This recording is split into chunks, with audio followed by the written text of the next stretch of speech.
everybody. Welcome to the Wrestling Through the Years podcast. I'm Dan. I'm by myself here. I'm with Eric. Oh, there's Doug. Doug's with me. Big Dutchie. How we doing, Dutchie? Good. How are you? We're here with Money E. How you doing, Money E? Pretty good. How about yourself? I'm doing real well. We're here for a special episode. We're getting some echo on your end. We're here for a special episode on the Wrestling Through the Years podcast YouTube channel. We got a big one for the folks tonight. Is that better? No. Not really. Sounds like Clenneth. It's going to be, we're doing the Raw Homecoming from 2005, that episode. Yep. Eric, get the microphone off your penis. Nah. Between your head halfway out the thing and Eric's microphone. Testing. Eric, the microphone works. You have to get rid of the echo. I tried to. There you go. There we go. Better? A little bit. All right. Okay. All right, let's get into it. Worker of the week before we do anything. Who is your worker of the week, Doug? Mine would probably have to be Will Ospreay again. Him and Kyle Fletcher are going to take on the Scum Fucks at Grand Slam. I mean, because I know there was a pay-per-view the other night and all that, but I mean, fucking hypodermic needles and plastic bags don't do it for me. Yeah. So I mean, AEW were the best snuff each other. Yep. Oh, So he's your worker of the week? yeah, Ospreay's the worker of the week. Sounded positive. Yeah. All right, Eric, what do you got? Who's your worker of the week? I'm going to say Moxley. I think this storyline with him and Brian is intriguing. I'm interested to see where they headed with this. He tried to kill the man. You call that intriguing? First of all, the only man I want to see killed on AEW is Christian Cage. All right, like if you're gonna kill Christian Cage, all for murder on a wrestling program. But like it's stupid. I mean, they think he's Terry Funk just because we headed into the 35th anniversary of when Terry Funk did that to Ric Flair. John Moxley's not Terry Funk, and Bryan Danielson is not Ric Flair. Bryan Danielson has not been married enough times. Ric Flair, yeah. You didn't like that? I mean, he's around a prostitute enough, and his sister-in-law Nikki, but no, I didn't like that. There's no reason for it. The plastic bag? Yeah. Okay. I didn't. Well, it was okay back then, because it was like a blood feud. And this hasn't been? He burned his childhood. Oh, no, that's something else. Yeah, But it could become that. It could turn into I don't know. something. There's no like. If you're gonna recreate something, and I understand that, like, why recreate an angle where one guy tried to kill another? Like, it's just not. I get Tony Khan's trying to tell stories, but I think he's going a little overboard. Get the microphone off your penis. Yeah, I disagree. I thought it was a good angle. I like the whole suffocation thing. It's something different. How many times have we seen somebody get hit with a chair? They haven't done that in a long time. I thought it was a cool callback. Yeah. Yep.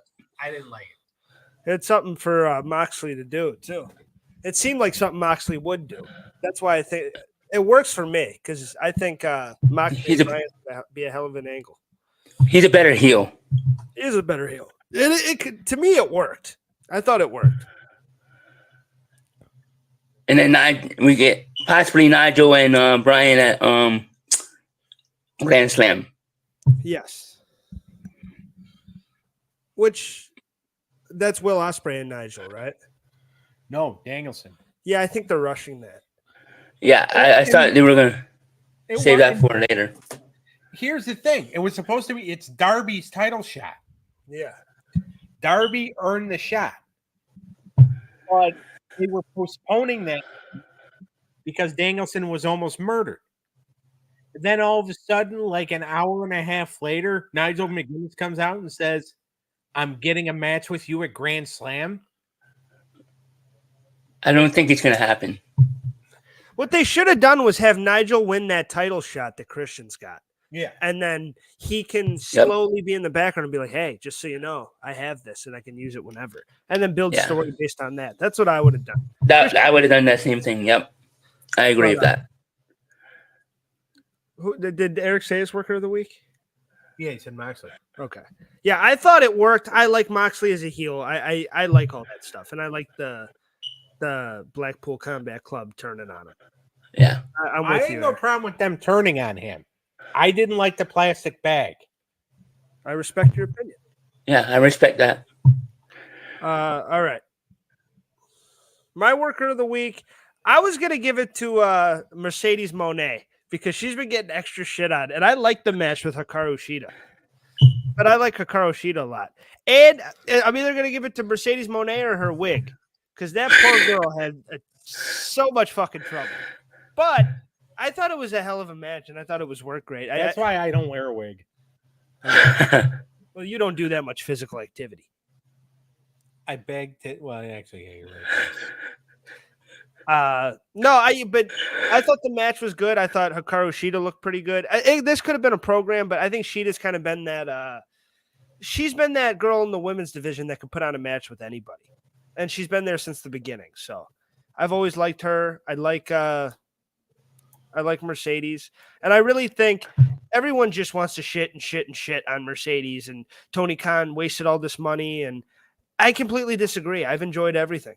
And I'm not a Sasha Banks super fan. I'm not a simp. I don't want to buy her bathwater. I'm not fucking one of those guys. I just think she's actually fucking like talented. She's actually made me entertained I think she does good heel shit. When she was in fucking Canon, she's like, I'm the best there ever will be. And like the way I do think she's a better promo than people give her credit for. I feel bad for her. I think she's the most unnecessarily shit on person in the business. And I think she does better than a lot of people think. She might not be the top woman there, but they actually got a lot of good girls now. And I've been saying this for a while. Yeah, and for a put together match with no program with her and Shida, it turned out to be okay. Yeah. And I thought it was a pretty good match. It was more than okay. And I like Mercedes. I like her having Camille. I like what they're doing with her. And it's like, I know people are so like, I've seen comments of people like, oh, Camille, she's holding Camille back. It's like, dude, Camille's new. Yeah. Like, she seems great. I'm sure she'll be a hell of a hand, but Mercedes is a big time talent. She's not holding anybody back. Exactly. The Britt match was a little underwhelming, not because of her, and I'll stand by that. Yeah. That was because of Britt. Britt had a boo-boo face and it seemed like she didn't want to be there. It's on the baby face to break baby face energy because Mercedes was being a hell of a heel. So I think she's really done good with everything she's been given, and I feel like she's underrated at this point for how good she's been. I feel like people are going to look back in a couple of years and be like, maybe we were wrong about it. I agree with that. And she works in the ring too. She's worked so many different styles so far. Like she's done Willow, which is completely different from Britt, which is completely different from Shida. And all three matches were pretty good in my opinion. So yeah, I'm going Mercedes. Good choice, guys. I like both your worker of the weeks. I like yours too, brother. Thank you. I like Doug's too. Yeah. Okay. I like your guys' too. What a nice guy. All right, let's get into the Raw Homecoming. This is a big one. Eric picked this for this week. Did you have an idea? Because I know what I want to do for next week. No, we're going to let you do your idea. Okay. Raw Homecoming. This was a big one. This was on October 3rd, 2005. Yep. And we're actually getting close to the anniversary in about a month here. Yeah. In Dallas, that's why I chose it. In Dallas, Texas, at American Airlines Center, there's 14,837 people in there, even though they say it's 16,000. The tagline is "The power is back," and we're back on USA, right? All right. So back in 2000, WWE left the USA Network. They signed a 5-year exclusive deal with Viacom, which was the whole Viacom, of course, is the parent company that owned UPN as well, and Spike. Spike TV, which was which was TNN at the time, or the new TNN, then became Spike TV. Now it's known as Paramount Network. Yep. So they went over there for 5 years, but they were having issues because like the last like few months, the last like year of the run, Spike TV was very much censoring WWE. Yeah. And so like they're, you know what? Deal with USA. USA is like, hey, we want to get wrestling back on. We would like you guys to come back. And Spike TV ended up picking up TNA. Yeah. So they were going back to USA, which USA had been their network from 1984, I think it was, up until 2000. Yeah. Wow. So it had been their home for so long because you figure it had Tuesday Night Titans, it had Superstars, All American Wrestling, Primetime Wrestling, Livewire, Action Zone, Mania, had Heat for a while. So they had all these. It basically had all the WWF programming. So that's one of the reasons why. And then like when they ended that partnership after 15, 16 years and went to Spike TV, it was very much it was kind of a surprise, but then it was not a surprise that they came back. And the fact that they're still doing business with USA after all these years, with SmackDown going to USA tonight. Yep. 3 hours. Right? No, it's only 2 tonight. Oh, I thought I saw 3. I hope not. Because it's such a big. I think SmackDown's still only going to be 2 hours. Oh, okay, I thought it was just 3 hours tonight. I could be mistaken. I mean, it might be, but what the hell are they going to do for 3 hours? I don't know. I heard there's big surprises coming. So, I mean, we'll see. I mean, well, actually, you and I won't see because we don't have means to watch SmackDown. I won't say why, but they know. But yeah, so that's pretty much that's pretty much what happened. That's why WWE had gone back to USA. Yeah. There you go. Told from the bald man himself. So we're back on USA, and we're here for Raw. And this is a big one. This one drew 4.4 million people. Yeah. Well, and it was a 3-hour special. Yeah, and it was before Raw was 3 hours all the fucking time. Yeah. So, I mean, this is one of my favorite time periods. Doug was trying to find a way not to watch it this week, but this is one of my favorite things that I've ever one of my favorite time periods because I grew up during it. I really like this time period, and I think it's one of the more underrated ones. And you got prime fucking – I mean, John Cena is kind of really coming into his own. It's kind of like Royal Rumble 2003. We saw the beginning of a lot of these guys, a start of a lot of these guys, pushes and stuff. And then we kind of see the realized product in 2005 here. So I really enjoyed it. I did too.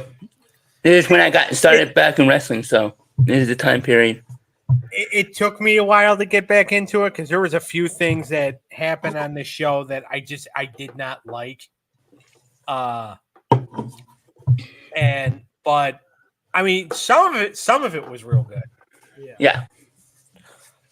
I'd say most of it. But let's start up. Before the event, we have Tomko and Benjamin, and Shelton gets the W. It happens on Heat. Oh, they had a special heat.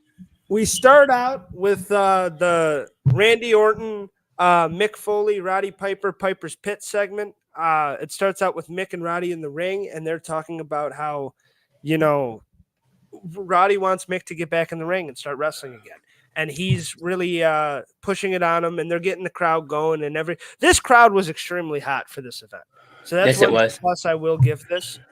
even when things start to go a little long or seem a little like they're not working, Sour. the crowd Yeah. seemed really into it. So I really enjoyed that, and Yeah. because it kept me into it too. Oh yeah, definitely. You have Roddy and Mick Foley, and then Randy Orton comes out with his dad, and he talks mad Old shit. hepatitis B. He talks mad shit to Mick and Roddy, and he's pushing on Roddy. And it kind of works for the story with Bob Orton and Roddy Piper, because that used to be Bob was his right-hand man back in the day. And Randy was giving it to him and stuff. And then Roddy hauls off and punches him. Randy hits him with an RKO. Bob punches Mick Foley, and then Randy hits him with an RKO too. So it's a whole thing. The heels come out looking strong, and Randy kind of looks strong for his main event match with, well, not main event, but his pay-per-view match at No Mercy with none other than The Undertaker. Yeah. Yep. I don't know. Again, this you do not start a homecoming off with two legends getting the shit beat out of them by I mean, and I get it, Orton's a legend killer and all that. But one, he's on SmackDown to begin with, so he's got no fucking right to be on Raw. And two, his Hall of Fame daddy sucks. Like old hepatitis B, Bob Orton, fucking like is fucking useless. Talked about him being Piper's right hand man. Mm-hmm. Well, that's because the right hand is the hand that Orton used to jerk Piper off with, because that's all he's fucking good for. All right, and he fucking broke his arm doing that. That's why he had to wear a cast for so long. Bob Orton is fucking useless. All right, and then like, I mean, he got fucking fired from WWE later on in the year because, you know, when he bled in Hell in a Cell, nobody told Undertaker. It's like, oh yeah, by the way, he suffered from hepatitis C when he was a teenager. So Undertaker's like, he fucking bled, and I got his blood all over me. So I'm gonna get fucking hepatitis now. Did Undertaker get hepatitis or No? No, I mean it was since he was a teenager, but because Bob didn't really tell anybody. Yeah. Undertaker's just like, all right, fuck you. And then Undertaker threw a fit, and then they fired Orton, which is the greatest thing ever. Fuck Bob Orton. What did you think of this segment, Eric? I thought it was overwhelming. I didn't think they should have started with this either. I thought maybe they should have started the Stone Cold one. That would have been better. Either that or the Legends beating up Conway. Because Yeah. cool. But yeah, I didn't like that. You don't need to start Raw Homecoming with the heels beating the shit out of the baby faces, especially when it's a SmackDown guy. Yeah. And I get Randy has the history with Mick Foley. But, you know, Randy fucking coming out and beating the shit out of the guy. It wasn't a great way to start the homecoming, but I think it furthered whatever story they were trying to tell. And I don't hate it as an individual segment. But maybe not open the show with it. I think maybe if they brought out Undertaker in this segment, it would have been better. Yeah. Just to interact. On SmackDown, though, they do the handicap match with Bob and Randy versus Piper, and Piper wins because Undertaker comes out. So they do pay off the story if you watch SmackDown. Yeah. But I just thought it was unnecessary. Yeah, it is a little bit. So was Bob Orton's 2005 run. Fuck. So I give it a 2 in this segment. You act like I'm Bob Orton. I don't give a shit if you don't like it. I don't either. I give it a negative 75. Well, we're not rating it, so. Okay. Next up, we do have. I think that we have the match next. There isn't any segments. You said you'd remind me. The Iron Man match is next. Okay. Yep. Kurt Angle and Shawn Michaels in a 30-minute Iron Man match. I think they knew exactly what they were doing here, and the crowd was so fucking into it. And the match itself was hard-hitting and brutal, and it was just like it was as good as they always are. It was good as the WrestleMania match. It was like, well, not as good, but there was a lot of heat in it, and they were both doing their shit. And the fact that they go to a sudden death and fucking Shawn's like, come on, give me the sudden death. Let's go. We tied. And Kurt walks away, and I thought this whole thing really worked, and it's one of my favorite parts of the show. Well, and Yes. Vince McMahon had said, he's like, this match will go a long way to determine who gets the next shot at Cena. Well, all Kurt Angle had to do to get another title shot at Cena was go backstage, lick Eric Bischoff's Tootsie Roll Pop, and then... You mean his asshole? I mean, I was aiming for his penis, but I mean, same thing. I was trying to keep it clean, but fuck it. But that's all he has to do to get another title shot. So that's why he's just like, fuck, I'll just go back. I'll put my tongue in Eric's asshole, and I mean, not you.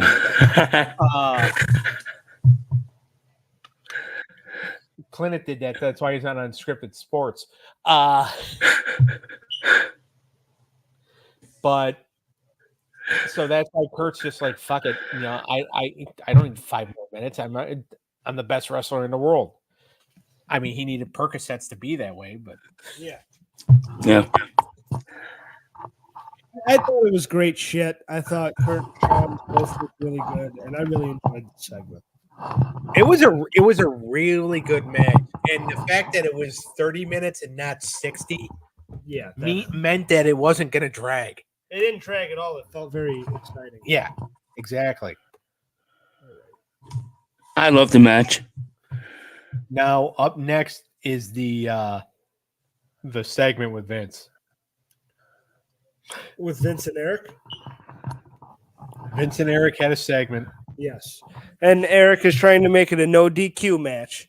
And Vince said, no, I'm in charge. Go fuck yourself. You're not the GM tonight. You're wrestling for the title. And then Vince comes out, and Vince starts, hey, Monday Night Raw. And then, the crowd's into it, but then he starts talking shit about Steve Austin, and he puts a Titantron for Steve Austin. And he shows some of the moments where he pins Steve Austin and stuff like that. And then Stone Cold comes out, pissed. And he starts playing some footage where he beat the hell out of McMahon. And the crowd loved every second of this. This did go extremely fucking long. But it is a fun, really good Stone Cold Vince, whole McMahon family moment. The fact that you get the whole thing with Vince. I do think, some of the things went too long, though. Like, Vince being humble was weird for a second. Him totally, breaking Vince's confidence. And he's like, and it's like, and he's like trying to. It's like, this is not believable. If that Vince is never like that. But then he got stunned, and it was awesome. And by the way, I get stunner is a big move, but I don't think it lays you out for 20 plus minutes because Vince is the first stunner, and then the rest of his family has to get stunned, and they all have each different 5-minute things, and he's just laying there. Yeah, Linda's one with too long. Yeah, it went a bit too long because you stun him, and then you get money, money, money, money, and money. He gets stunned and he didn't even say anything. Yeah, but I think it's because Shane's a babyface. Because I think the last we seen of Shane before that was the stuff with Kane when he was defending his mom's honor, and the stuff with Kane. Yeah, and he was the babyface for that. So he comes back, kind of gets a crowd pop, goes in the ring, gets stunned. Then Stephanie comes out, and it's a big deal. I think she goes to smack him, doesn't? Or she does smack him. She hits him because he's like, "Why did you give old Stone Cold a kiss?" Yeah. And she slapped him. He goes, I wish you wouldn't have done that, but then again, I'm kind of glad you did, and gave her a stunner. And all you had to do was just end it there, and it would have been fine. But then you get the worst fucking McMahon of them all, Linda. Oh, I didn't know you didn't like Linda. Wow. Well, he's not wrong when it comes worst acting. Yeah. Ability. Oh yeah. Because all the McMahons have something. Vince is, whatever you want to say about Vince, he is one of the best on-screen villains of all time. Yeah. He is a great character actor. He was great at that. Shane is very good at taking risks and fucking putting himself out there. Very Jeff Hardy-like. The people don't think about Shane as with the high flyers, but he'll jump off of shit. Shane will make things exciting by putting his body on the line, which is cool. That's what he has. Stephanie is a very good heel. She's a great character actor, just like her father. She's a great bitch when she wants to be. And that's what her role. She's great at it. And I like her as a baby face too in certain. She was good as a SmackDown GM. It was weird, but it was good. But even though she just let John Cena smack her tuchus. But as a heel, Stephanie's great. I think we can all agree with that. Yeah. Oh yeah, she's a Linda- better babyface. I mean, Linda- better heel. Much better heel. Linda doesn't really have the chops of the rest of the family. The only thing Linda has is half of Vince's money. Yeah. And I don't mind Linda. I'm sure she's a great woman. I don't know. And she always seemed like one of the nicer McMahon. Like her and Shane seemed like the good ones. And then Stephanie and Vince seemed like the evil ones as like for viewers. Yeah. I don't know them in real life, so I can't say. But Linda fucking comes on, begs Stone Cold, or is it like, why'd you do this, Stone Cold? And then he's like trying to like fuck her, kind of like he's like seducing her. Like it wasn't even Stone Cold. He's like, yeah, you're damn. Make me look at. This is when I was like, all right, this needs to end soon because I'm kind of getting uncomfortable. Exactly. I was like, yeah. I was like, is there something going on between the two? Like, yeah. And then he's like, let's drink beer. And she just looks panicked like a deer in headlights. She's not selling it well or acting well at all. And he's just fucking, and he just looks drunk at this point. It looked like he had a bunch of beer back there. He's like he's like barely opening his eyes and shit. And and then he stuns her. Seeing all the McMahons laid out in the ring with a pile of beer and shit, like that was cool. that's pretty cool, yeah. But when you think, because I remember this, and I remember watching this as a kid, and I remember what happens next week, and that's the devastating part because JR gets punished for all this and fired, and the fucking Which he had. They thought he had colon cancer anyway. So yeah. Then they made fun of his colon cancer on live TV. well, yeah, which is. It wasn't really funny, but like when he was asked about that, he's like, "Well, what did you think about the whole Dr. Heine thing?" And JR's like, "Well, I was on a 7-day morphine drip, so I barely remember it. Although I felt like it went a little long, like Gone with the Wind. Yeah. But like it wasn't." Like JR knew, he's like, look, I know I'm gonna get ribbed because that's all Vince fucking does. Yeah, Vince loves making fun of people. Yeah, and fucking like the whole thing, Linda trying to be a heel, and it's like, bitch, you don't even belong on fucking wrestling television. Fuck off. Goodbye. And then Austin coming out and having the exchange with Stephanie. He's like, why? And like Stephanie talking about how big her balls are, and Austin goes, am I about ready to stun my first transvestite? And she's like, you're not going to give me a stun. And he goes, all right, I'm going to pull you over my knee. I'm going to put your dress up. I'm going to be careful so your balls don't fall out. And I'm going to give you a spanking. And then that almost led to him wrestling the coach at Taboo Tuesday. And then fucking but I think Stone Cold realized like, no, I'm going out on the rock. Well, I'm not. No, you know why he didn't want to, because Vince called him and said, oh yeah, by the way, you're gonna put Coach over. Really? Yeah. So Austin actually went out and Austin actually dropped something like on his foot and got himself to where like he wouldn't be medically cleared to wrestle. Like he got himself into some kind of like he either dropped something at the house or he hurt himself somehow and said, oh yeah, by the way, I'm not medically cleared. Yeah. He's like, yeah, he goes, I'm good.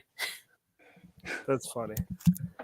Yeah, I thought Stone Cold was he's still a badass here, and I feel like they were really trying to set something up with him and Hulk Hogan for later on, especially when Hulk does his thing later. Yeah, it seems like they're really trying to. Which, by the way, we'll get into that later. But it's like, why? What the fuck? Why? But because they've been trying to do it. They've been trying to do it for years. But Austin never liked Hogan. But it's the two of the big stars. It just makes sense. Yeah. But they're like, no, Austin's got Coach. He's booked. Yeah, I thought this segment went a little long, but it was fun. There was really fun parts of it. Yeah, it was a good segment, but yeah, you didn't need that last part. Linda McMahon drug it down. I agree. Yeah, I agree with that. All right, next up, that was Edge and Matt, right? Yeah. Yep. With Lita with her boobs out, and oh my god. Which, by the way, I just want to say, I get entertainment is entertainment, but I do want to apologize to Lita. And I do like feel bad for Lita that like she got slut shamed by the entire country. Like just like the whole thing. Like you remember, I know they didn't really do it here, but just looking at her being sexualized and her trying to like make all three of these people were in a shitty situation, and then they had the most maniacal boss of all time. That's like, we're putting it on television, pal.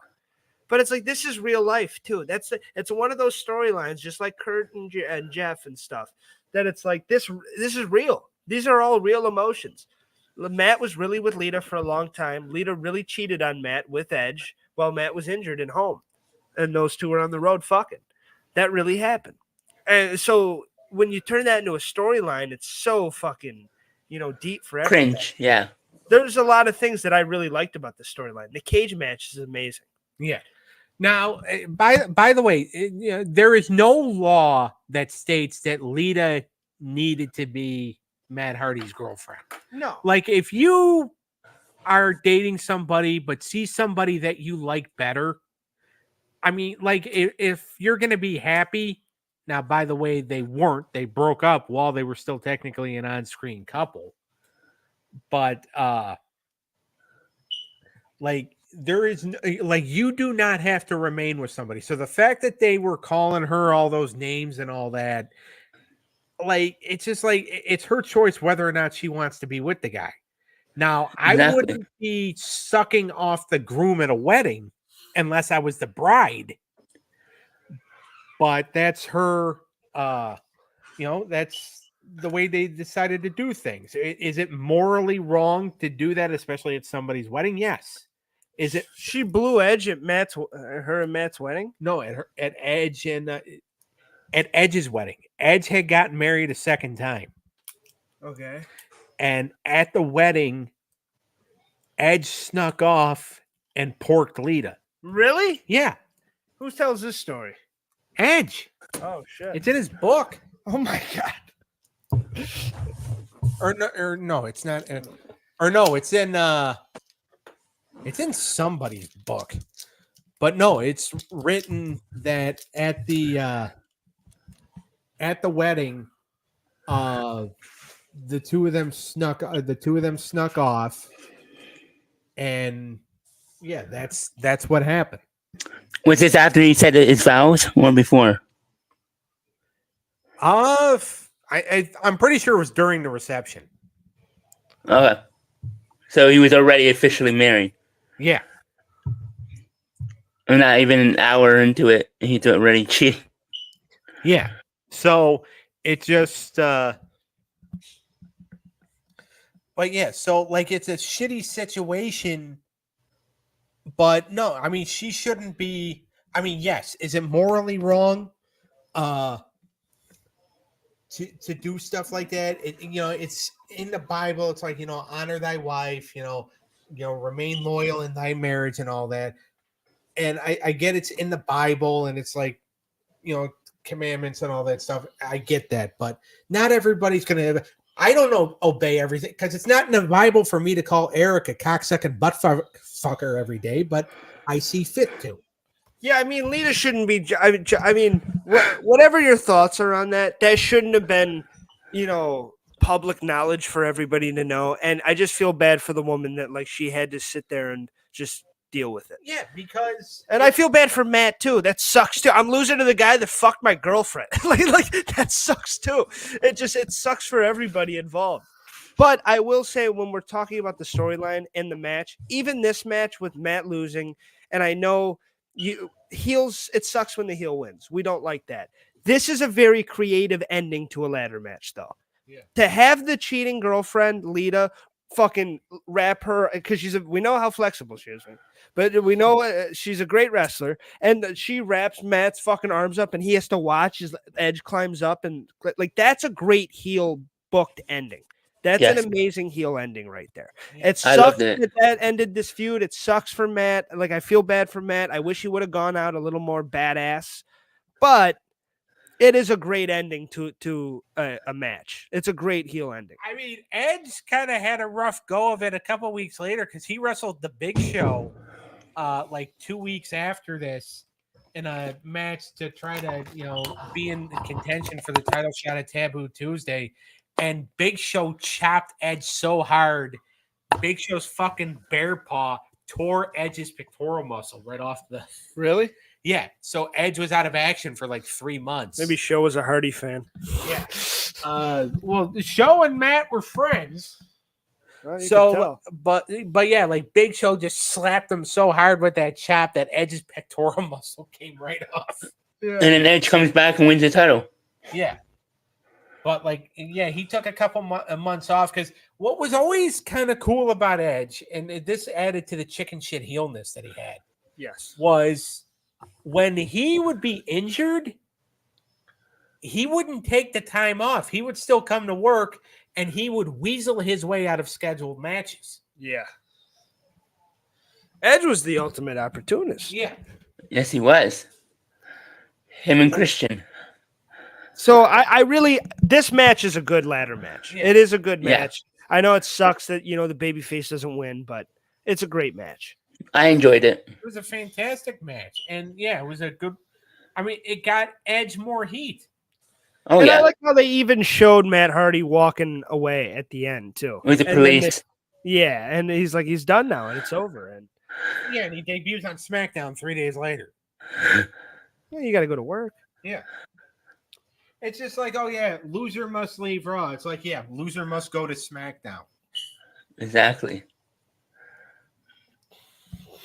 And now SmackDown is the A show, pretty much, 20 years later. Well, they try to treat it like it is. Yeah, especially tonight. Yeah. But it's not. And that gets proved later. Yeah. All right, what's the next segment? So the next segment, I believe, or no, because I think they do something like they do like a bunch of backstage segments. At one point, I'm pretty sure Mae Young is trying to take her top off again. She did take her Yeah, top. You showed she Jimmy did take her- tits. I remember that. And Yep.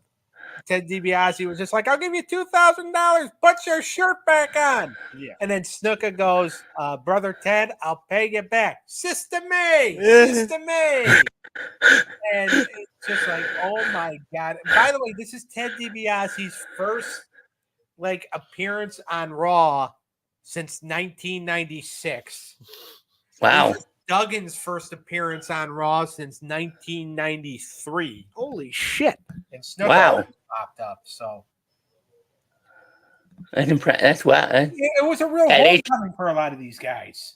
Oh yeah, they really treated this as a big show because 3 hours they had most of the legends, big legends. Yeah. Besides Rock.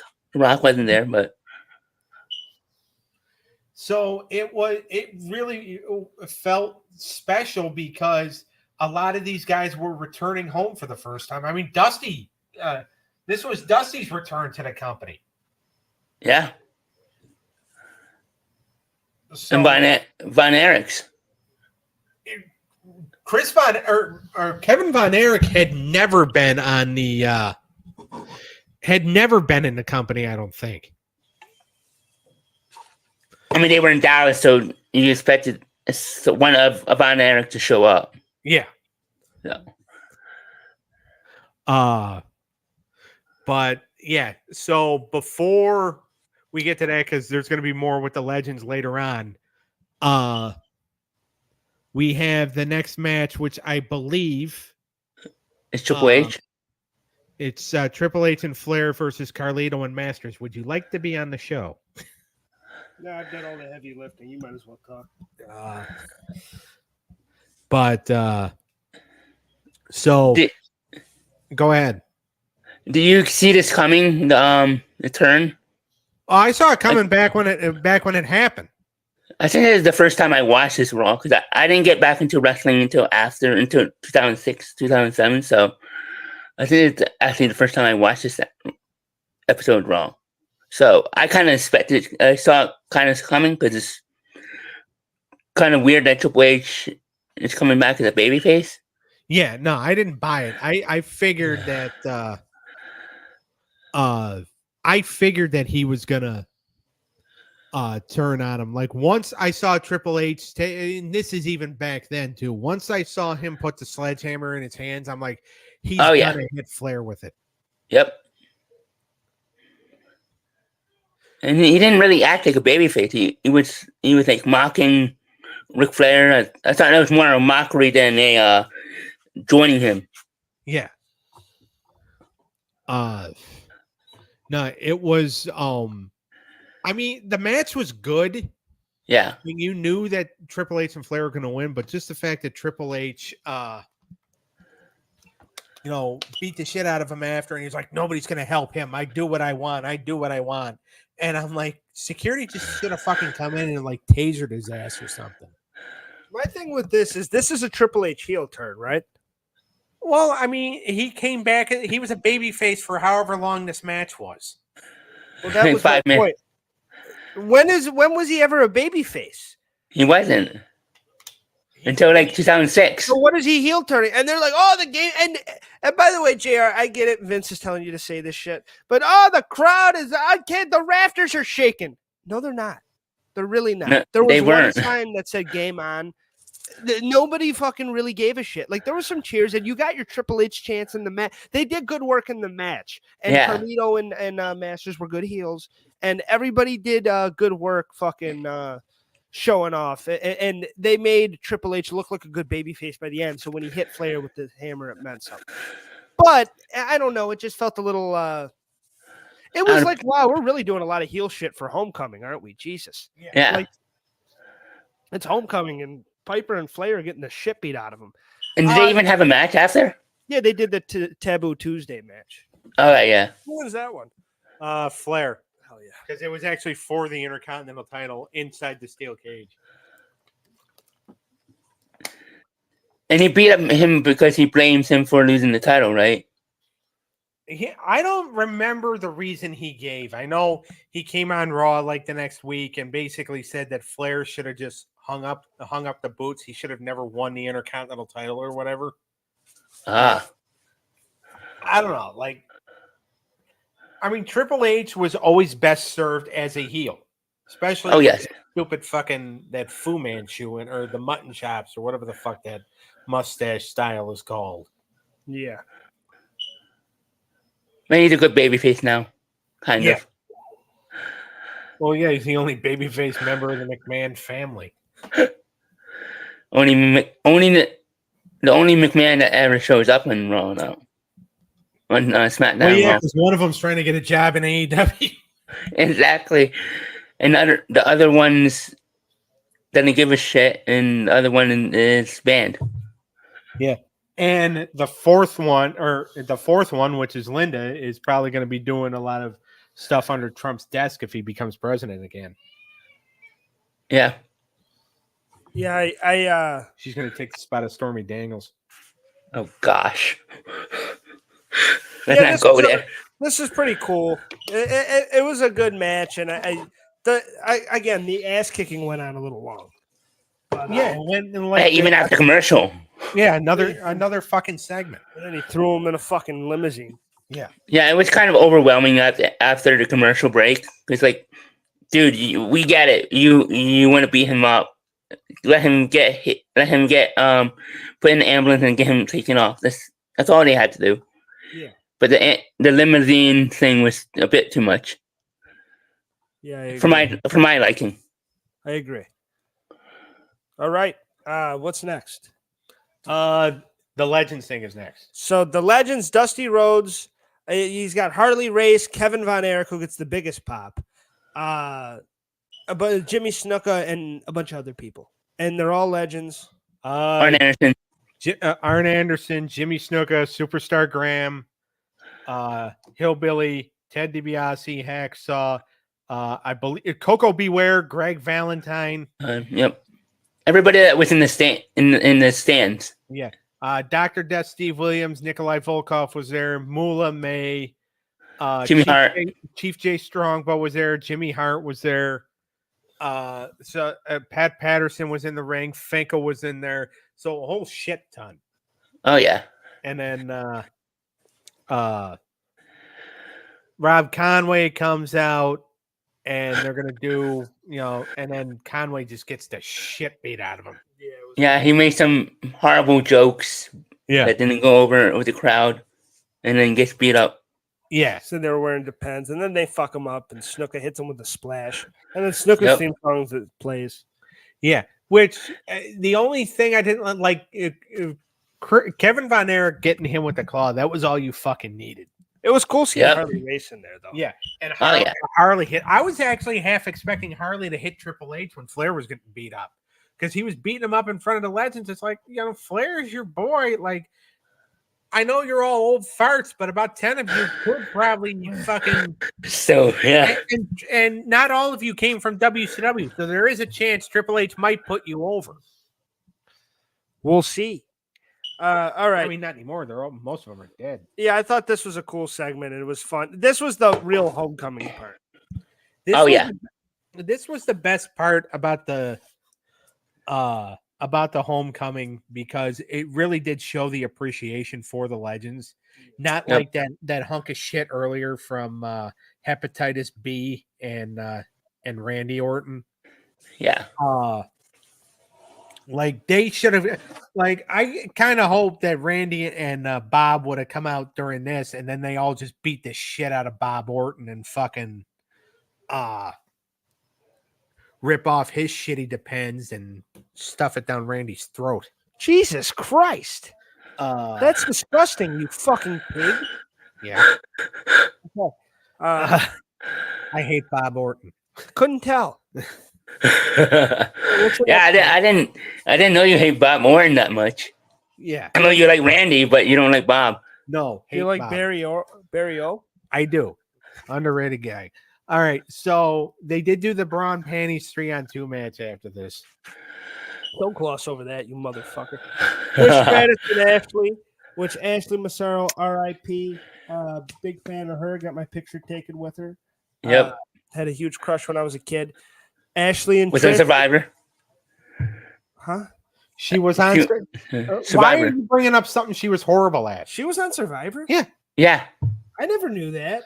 Yeah, back in 2008. Yeah, she didn't last long, but she was. No, she actually had to leave WWE to go do it. Yeah. But she was like the first one exiled, or whatever the hell they call it. Oh, yeah.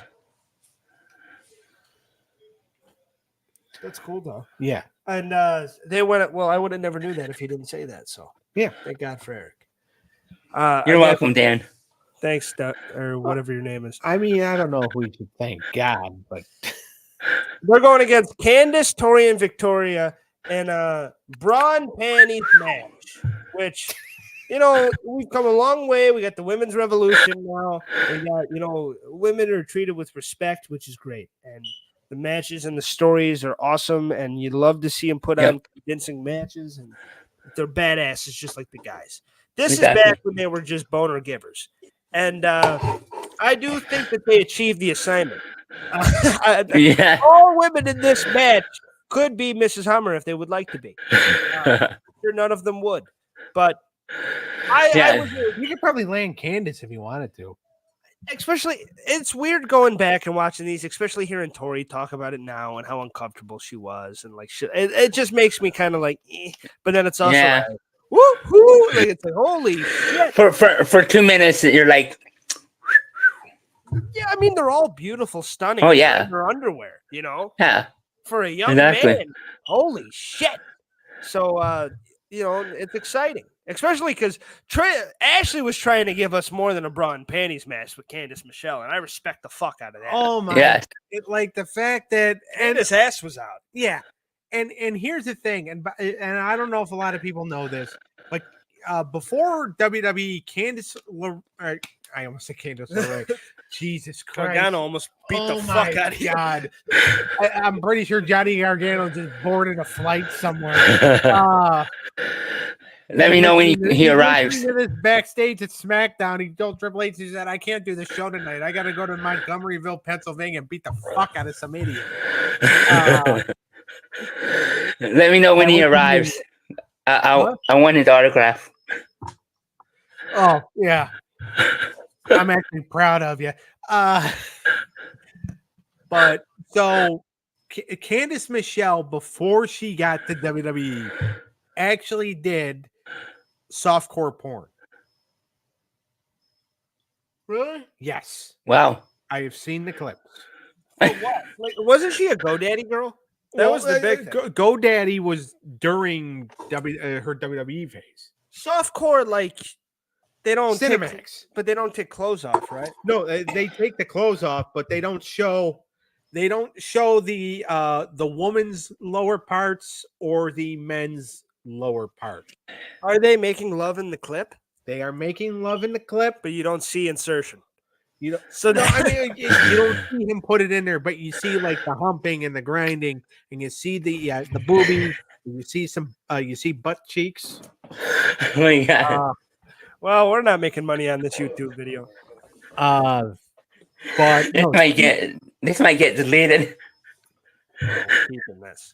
No, I know. I'm just joking. I mean, I'm not demonstrating what's going on. Well, You better fucking that. Who the fuck are you gonna demonstrate it with, you bitch? I'm not being Candace. No, but like she did some of that. Oh. It was like to do because it was on. I don't like the fact that you just went off camera when I'm talking about, when I'm talking about softcore porn. It's like that right there. No, I don't want to be. I don't want to be like laughing on the floor on live YouTube. Good I was like Lord. crying because it was so funny. He's got to test the link. That's what he's doing. He's just making sure it works. He's not gonna look at it. Good Lord. I was turning off the camera because I was laughing so hard. Do you think AI is going to pick this as a short? But no, because it was on like Cinemax, because that's back when Cinemax, offered all that stuff. It was called Skinemax. It was basically anything from 11 o'clock in the morning, or not 11 o'clock at night till about 3 o'clock in the morning. And it was stuff before she got to W. I mean, fuck, like Melina did shit like that. Mickey James did shit like that. I mean, they all did. Yeah.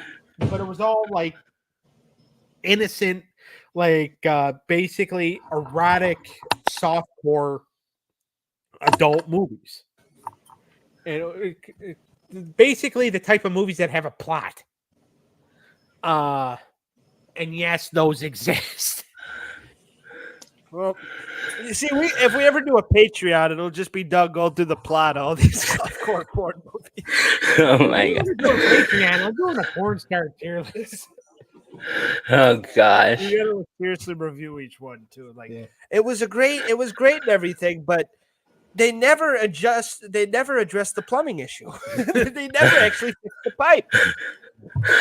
He got pipe, but he didn't fix the pipe. The pizza got cold. The pizza got cold. I don't think I've laughed so hard from a dog joke before. Well, yeah, because they usually suck. I mean, hell, I don't know what's going on tonight. Me neither. All right, so this all stemmed from Candace's ass getting pulled out. Thank you, Ashley. But it was a great match. Trish was good at these because, like, you're really gonna blame the deceased for me going off like this? I'm not blaming her. I'm saying thank You're you. not blaming anybody. Thank you for what the fuck is that? God. Speaking of this, did we just go to heaven? I'm in the wrong place. There was an issue. A mistake was made.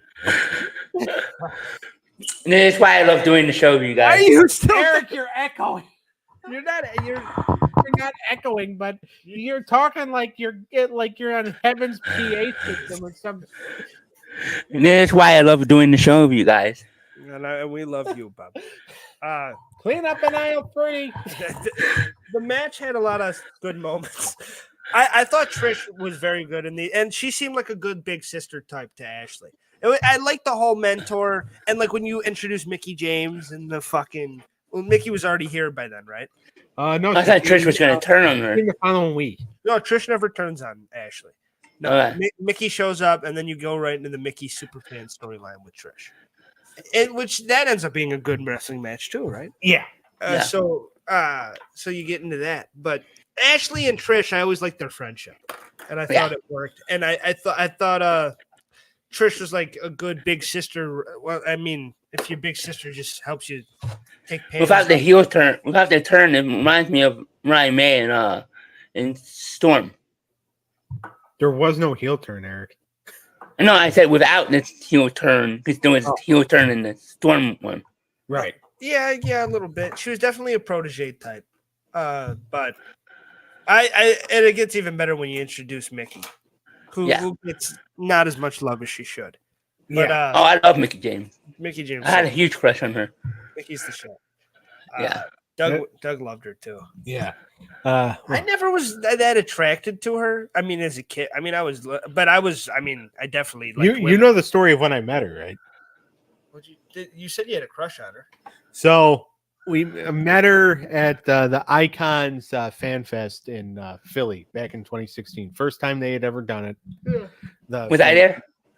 Yeah, you and Sharon were in line to meet Shawn Michaels, and Mindy went with me. This is before Daniel moved down here, so I had to settle for Mindy.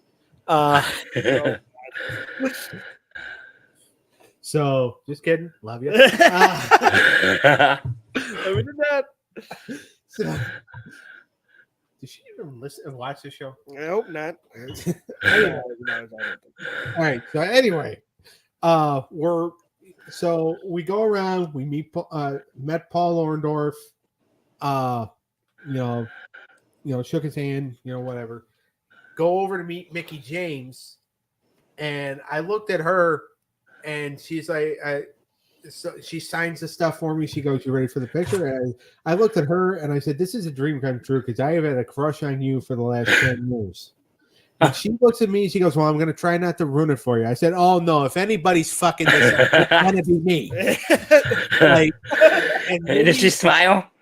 She smiled, she laughed, and Mindy's just like, "Oh yeah, he'll be the one to fuck it up, not you." And then I have my arm around her. And then she kind of readjusts my hand, right? So my hand is on her back or whatever. And I was just like, just keep the hand up. Don't put it anywhere down. You don't want to get fucking thrown out of here.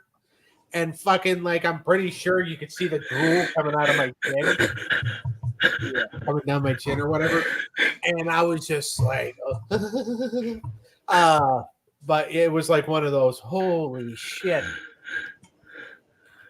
Good. And I went to Bozo that was standing in line for Shawn Michaels, not in line for Mickey James. Yeah. Yeah, you were drooling over Shawn Michaels. No, not like that. But it was. But yeah, so that was kind of a dream come true for me. Yeah, I always enjoyed going to those, and it was nice meeting Ashley. I enjoyed meeting Ashley. And she was very nice too, because I think we had a blurry picture, and she's like, "If the picture's blurry, we can take another one." Well, that's what she said. She's like, "Let me see your phone," and yeah, because you took the picture, so we knew how it was going to turn out. That's what she said. She's like, because she goes, "Let me see that," and then she looked at me, and she's like, "Do you want my guy to take the picture?" And I'm like, "Yeah, go ahead. I don't have to fucking do it."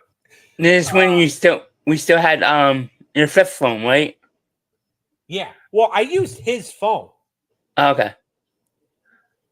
Because he was advanced enough. He used the smartphone. Yeah, it was still blurry, but it was a great moment, and R.I.P. to her.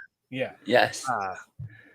She was a sweetheart of a girl. She was so Yes, good. she was. Gone too soon. You could talk about in the ring and stuff, but that's they didn't put any time into her in the ring, so I don't want to judge that because it's judging unfairly. Because all the other girls that actually trained. I'm sure Ashley did a little bit with Fit Finley, but I don't think they had her fucking, really developing like that. No. Yeah. All right. Next up, we have a 6-man tag team match from the SmackDown brand, which is SmackDown representation with is this before the Hogan segment? Yeah. Okay. Yeah. So we do this and we have Teddy Long come out, holla holla player, And he comes out, and of course, we're doing a tag team match, 6-man. Yeah. And the Undertaker. No, the Undertaker doesn't show up, but we have Batista, Benoit, and Ray go against Christian, Eddie, and JBL. And it feels like they brought these guys out here just to get a pop. Yeah. You got the SmackDown guys come out. Then Eric Bischoff comes out, turns off the lights, and says, "Fuck you, you guys aren't wrestling." Ha ha ha. Well, yeah, because he was forced to let SmackDown on the show because that's what Vince McMahon said. But after the McMahons all got stunned, Vince left the building. So Eric took back control. Yeah, and then he had Kurt in his corner. Yeah. So Yep. when he said, he's like, you know what, like, screw this, we're not. And plus, they were running out of time anyway, because they were running low because the fucking McMahon segment took 6 hours. Yeah. But you expect that from a McMahon segment. Yeah, but it went way too fucking long. Oh yeah. But yeah, so this was kind of just like, all right, but you could see, what was coming later on. Oh, it was Yeah. just like me. Yeah. All right. I didn't see it coming. Even with that, I forgot about this whole thing happening. I was just like, wow, that was lame. Yeah. Yeah. That was a waste of time. It's like these guys just entered for nothing. So then we get John Cena against Bischoff. Well, we had the Hogan thing. We have the Hogan thing. Hogan comes out, eats his prayers, says his vitamins. And Big pop. Austin. And He did get a big pop. He did get a big pop because it's Hogan. But he challenges Austin to a super fight that never happens. I'm sure they were aiming for that year's WrestleMania. They wanted it to be in 2006, yeah, but I think Austin basically just said, I got to train, and I don't want to train. Yeah. Yeah. And he was coming up next. Wasn't he coming up next surgery or? I mean, Couple the years next ago. surgery was like 5 years earlier. Uh, He didn't want to do it because he didn't want to give Hogan that moment. He Yeah. did not like Hulk Hogan yet. he didn't want to put Hogan over. It took Austin a hell of a long time to get over things. Like, now he's fine because, like, he's older now, and it's just like it's not as bad as it once was, because this was all like 20 years ago. But going back, like, if it's still like 5-10 years before, he's still like, he'll hold a grudge for a long time. Yeah. Like, he got mad at fucking Piper because Piper had Will Sasso on his podcast, and Will Sasso did the Stone Cold impersonation, which Will Sasso has done on WWE TV multiple times and on Mad TV. Yeah. And fucking, Austin didn't like that. Austin went to podcast one and said, do something about it or I'm out of here. And then Vince, because Vince wanted to do more work with Austin, Vince canceled Roddy's Legends contract and said, you have to make it right with Austin if you want to come back. And then Roddy died. So that was Roddy's way of saying Austin's a pussy. Rest in peace. Yeah. So, like, it was just Austin when he wanted to be difficult, he could be difficult. Yeah, but when you're the top guy, he's a lot less difficult than Hogan ever was. Well, and Yep. that's the thing, is that, like, he's kind of paying Hogan back for the fact that Hogan was an asshole to him. Yeah, I mean, he didn't need to do the Hogan match. It's not like it would help his career. So And Hogan wouldn't put him over. It would have been the other way around, right?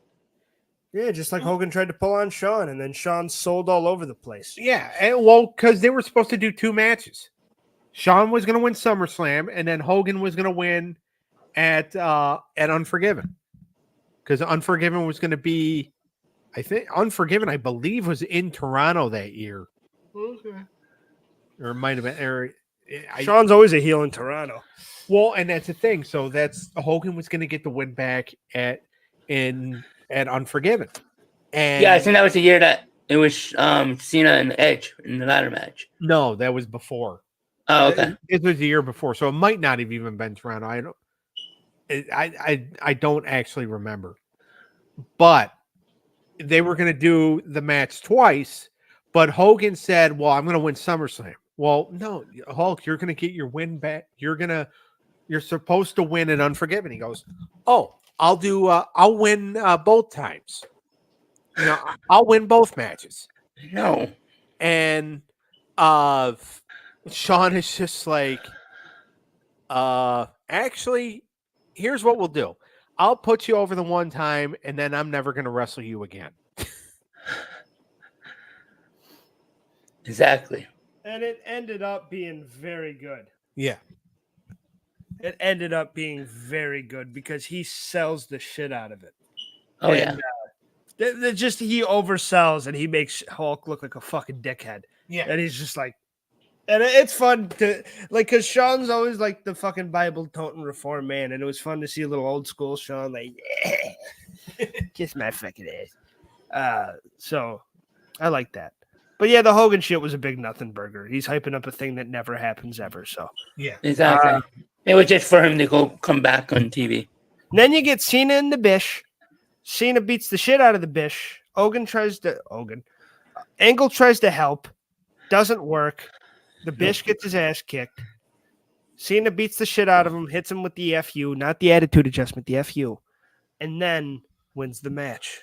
And then Teddy Long comes out and said, you disrespected us, player. You made us look like fools. We're going to fuck you up now. And then the whole SmackDown roster comes out and beats ass. And Batista, which I will say, you can tell Batista's a student of the game because he only hit baby faces. Yeah. He only hit heels. And he was going to powerbomb Bischoff, but unfortunately the rest of the roster came out and stopped him. Because he was a baby face. So he was only hitting heels. He would avoid everybody else. Everybody else, like he wouldn't punch Shelton. He would punch somebody else.